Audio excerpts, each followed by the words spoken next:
12h30, intégral placement. 100% placement, 100% BFM Business. Et à présent, on va parler de PEA avec Frédéric Lorenzini. Bonjour Frédéric. Bonjour Guillaume, bonjour Cédric. Bonjour. Vous êtes consultant chez MCV France. Alors qu'on parle beaucoup du PEA-PME, de votre côté, vous souhaitez revenir sur tout ce qui est possible de mettre dans son PEA. Oui, il faut revenir un peu sur le PMA. Le PEA, il y a une grosse actualité sur le PEA, PME, et c'est très bien, il y a beaucoup de produits qui arrivent, moyennant quoi, il faut garder à l'esprit qu'on peut déjà faire beaucoup de choses avec son PEA classique. Habituellement, on se dit le PEA, c'est pour mettre plan d'épargne en action, des fonds actions. À l'origine, c'était des fonds actions françaises, puis on a autorisé les fonds actions européennes. On peut mettre d'autres choses, on peut mettre par exemple un fonds comme Étoile Obligation, qui est un fonds Étoile Gestion, qui est un fonds obligataire. Ah oui. Donc vous pouvez d'une certaine façon indirectement mettre des obligations dans votre PEA.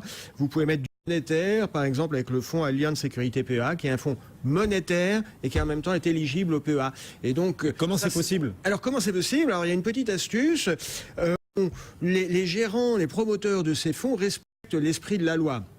Dans un PA, vous ne pouvez mettre que des produits actions. Donc qu'est-ce qu'ils font? Ils font un fonds action avec 80 minimum 75% d'actions, plutôt des actions européennes.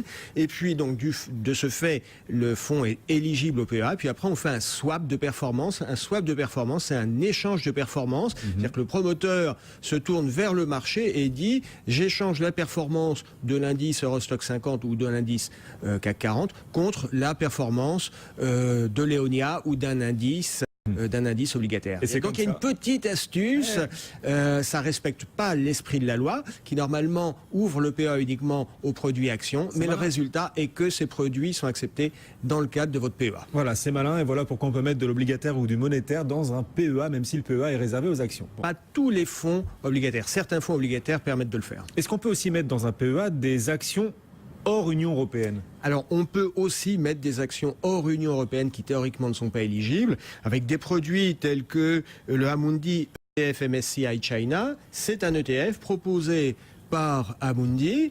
Pareil, toujours la même astuce, entre guillemets. Le fonds, l'ETF, comporte des actions éligibles au PEA, donc des actions françaises ou européennes. Et puis, on fait swap de performance contre la performance de l'indice MSCI China. Alors, sur la Russie, vous avez le Lixor ETF. Vous avez des ETF éligibles au PEA qui permettent d'investir en Asie, en Inde, en Corée, en Amérique latine, au Koweït, en Égypte, etc. Et vous conseillez justement de mettre beaucoup d'étrangers dans un PEA? Alors prudence, diversifier son PEA, oui, c'est une très bonne idée. Aller sur des classes d'actifs qui normalement ne sont pas éligibles au PEA, comme des actions américaines avec le fédéral indiciel US, oui. Mettre des obligations, oui. Aller sur des classes d'actifs très verticales comme la Corée, le Koweït, l'Égypte.